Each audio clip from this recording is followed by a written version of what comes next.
Hello viewers and my dear students. আজি তোমালোকৰ মাজলৈ লৈ আহিছো ক্লাছ 6ৰ লেসন নম্বৰ 1 হেতু হল এটা কবিতাটোৰ নাম হৈছে দা ৰেইনবো সো তোমালোকে মোৰ চেনেলটো সাবস্ক্ৰাইব কৰিবা চেনেলটোৰ নাম হৈছে ই লাৰ্নিং ইউটিউব আৰু লেসন বিলাক লাইক কৰিবা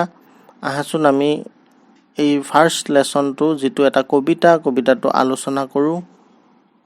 The rainbow, boats sail on the rivers and ships sail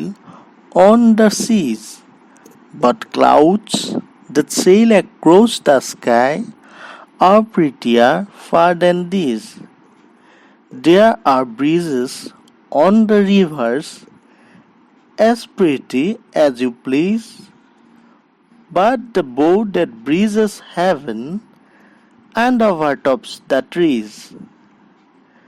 and builds a road from earth to sky is prettier far than this. The rainbow. ইয়াত প্ৰথমতে দিয়া আছে work in pairs and make a list of 3 gifts of nature that you know about. তোমালোকে দুজন লগ হৈ প্ৰকৃতিৰ পৰা আমি পোৱা বস্তুবোৰ এখন তালিকা বনোৱাচোন ইয়াত তিনিটা দিয়া আছে কি হ'ব পাৰে বাৰু ভাবাচোন Now read the poem below and find out if your words match those in the poem আৰু তাৰ পিছত তোমালোকে ভাবি যিখন তালিকা বনালা সেই তালিকাখনৰ পৰা তলৰ আমি কবিতাটো পঢ়িলে পাম প্ৰকৃতি আমাক কি দিছে বা প্ৰকৃতিৰ পৰা আমি কি পাওঁ তাৰ লগত কিমান মিল হ'ল সেইটো তোমালোকে বিচাৰি উলিয়াবা আহাচোন আমি এতিয়া কবিতাটো আলোচনা কৰো So rainbow মানে হল a multicolored arch in the sky আমি আকাশত দেখা ৰামধনুখনি হৈছে rainbow So ৰামধনুৰ কেইটা কালাৰ থাকে বাৰু ৰামধনুৰ 7টা কালাৰ থাকে সেই 7টা কি হ'ব পাৰে 7টা হল ভায়োলেট বা বেঙুনীয়া ইন্ডিগো বা ঘন নীলা ব্লু নীলা গ্ৰীন সেউজীয়া yellow হালধীয়া orange কমলা আৰু red ৰঙা এই কেটা ৰঙেৰে আমি ৰামধেনুখন গঠিত হয় আৰু দেখিবলৈ পাওঁ So boats sail on the rivers and ships sail on the seas So নাও বিলাক নদীত চলি যায় আৰু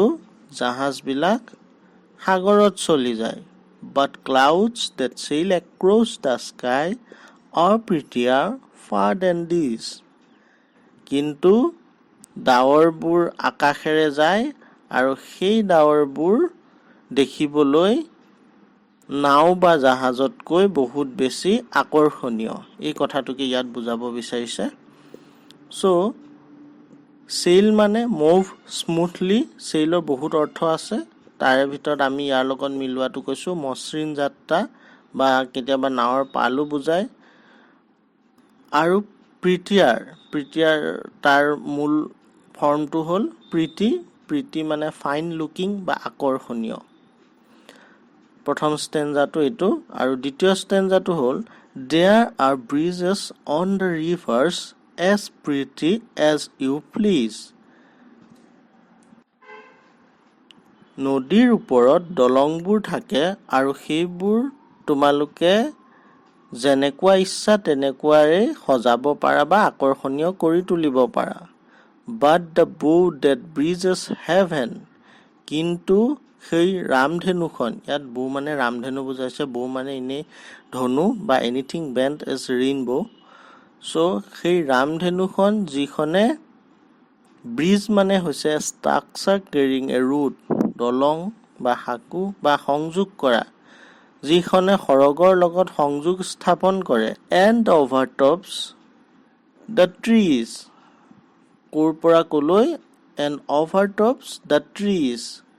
গছৰ আগবিলাকৰ পৰা বা গছৰ আগবিলাকৰ সৈতে আমি যদি